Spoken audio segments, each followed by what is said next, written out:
All right, Linda. First of all, congratulations to once again to your family, the Guerrero family, as your brother Eddie Guerrero is finally into the El Paso Athletic Hall of Fame. So, of course, your dad, Gory Guerrero, being a part of that as well. So, how does that make you feel knowing that both your dad and now Eddie is part of the El Paso Athletic Hall of Fame? Really honored, and so honored that our family is still remembered, and it's an honor. One for my mom, for my dad and my brother, and to be from this great city. I mean, how wonderful is that to be a part of a beautiful city? And let's talk about some of the great stuff that, before we get to what the accomplishments that your brother did, is the stuff that your family did. Because I remember Monday nights at the Coliseum, your dad brought the wrestling here. A lot of people don't realize. They think that's Monday Night Nitro, Monday Night Raw. Nah, it was Monday night at El Paso at the Coliseum. And of course, you had a big stars, Andre the Giant, so much. I remember when your father got in. Yeah, I was talking to Hector about it. But now, give me your interpretation of those Monday nights at the Coliseum. Well, every Monday was a fun day because you knew it was Monday night wrestling, and we'd head over. My mom would make us our meals and whatever, and we were all involved some way or another. The whole family was involved on those Monday night wrestling. My older siblings were involved in the business. Eddie and I were more involved of either, like, I would be the gopher for the lady wrestlers, or I'd go check all the doors, because back then they didn't have locks on the doors that people could come in. So my brother Chavo had his wrestling wrestling team take care of the doors. So I would go make sure they were okay if they needed anything. Eddie would go with my dad into the dressing room, get the signatures, or he would be in charge to go checking the boys. And so we were all involved in some way or another. And I miss those days. They were a lot of fun.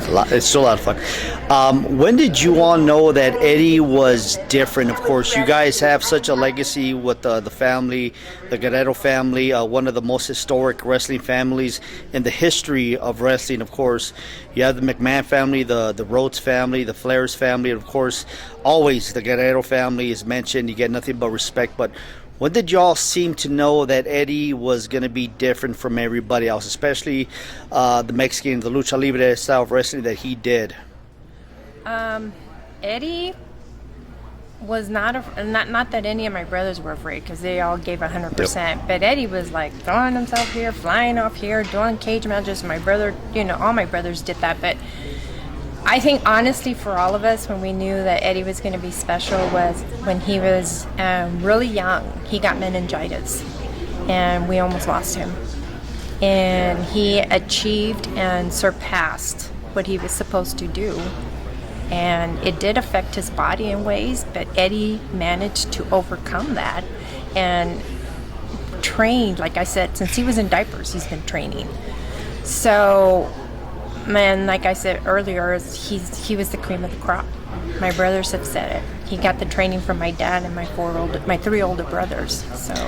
And I was fortunate enough to be able to follow Eddie as I began my career in broadcasting and journalism. So we'll start off with one of the great things. Of course, he did in WCW. We'll get to ECW in a little bit, but what he did in WCW with the cruiserweights, along with with Rey Mysterio Jr.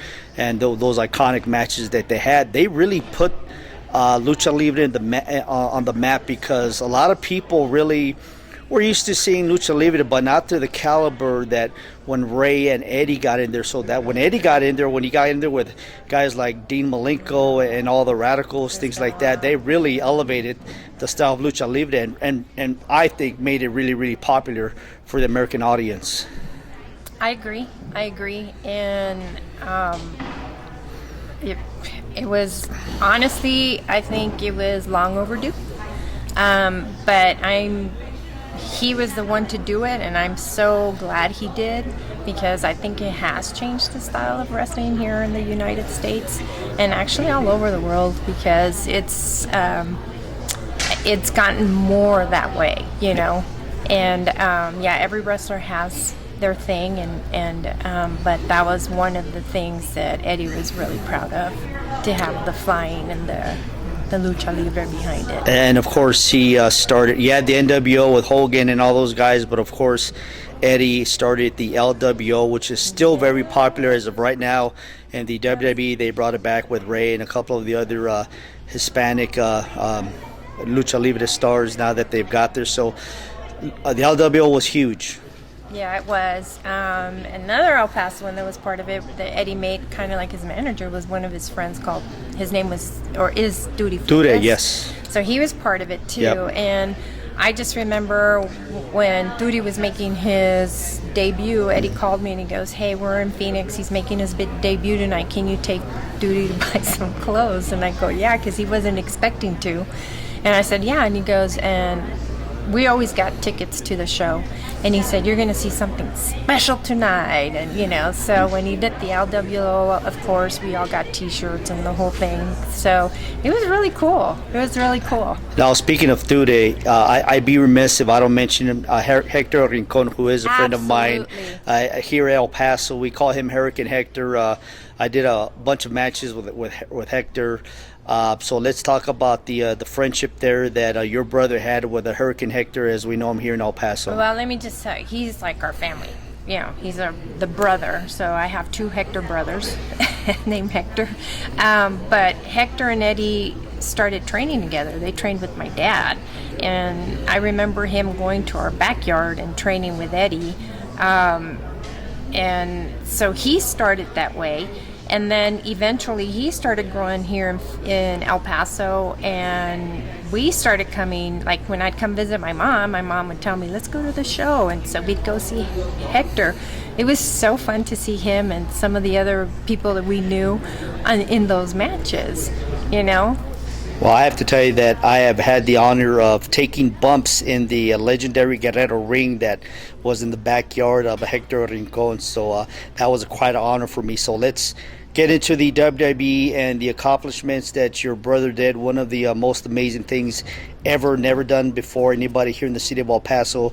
Lucha Libre type of wrestler. It was in February. It was the pay-per-view was called No Way Out. He faced Brock Lesnar, and he became the WWE champion. Just take me back to that night when your brother did the impossible, beat the beast. Brock Lesnar became the WWE champion. Yes. So Eddie always would invite us to shows and stuff, and he wanted Mom to go to this show. So Mom lived in Arizona with me, so my brother Mondo ended up going because I couldn't go, and so Mondo ended up going. And I just remember hearing my brother Chavo called us to tell us that Eddie won the championship, Chavo Classic. And I just remember, because we were all like in pins and needles, waiting and waiting. And when we found out, it was just amazing. And my brother, you know, he was so overjoyed. My mother, when I talked to her later that evening, she was crying, couldn't believe that such a beautiful accomplishment of my son, or her son, and watching him wrestle in that ring. And she called Brock Lesnar a monster, you know, like, you know, in Spanish, like he was big, monstro. Yeah, and monstro, and she said, monstro, and she said, your brother was little and he overcame it. And I said, yeah. So when we watched the match after the fact, it was just so neat to see that, and to see the joy in my brother, to see how he had reached, you know, where he wanted to go. And I know he wanted it to keep going, and unfortunately his life was cut short, but he was just so grateful and always wishing my dad were there, but so grateful for everything he had. And talk about the influence that he had and still has right now, because even right now, you know, this past WrestleMania, they kept mentioning about Eddie Guerrero.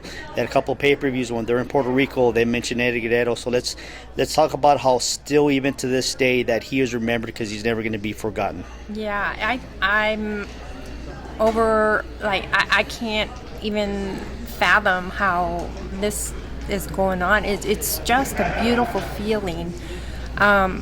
And to see that, you know, I'll go to the store and you can never find an Eddie toy, but they always tell me there's a new Eddie toy out, or, you know, or a new T-shirt, or I'm on the plane and I see people walking in with my brother's shirt, and it's like, so humbling and so wonderful and so warm to feel that, and to know that he is still so well remembered and so well loved. He was so warm and so honest with his fans about everything. He was the first to come out when he had the drug addiction, and he didn't hide it. And when they did the when they were doing the documentary on him, he told me, talk about everything. Say it. Don't leave anything behind. Be honest. And we all did. I mean, it was, and Eddie said, that is part of my life. I am not, he said, I've overcome it, but that was part of my life.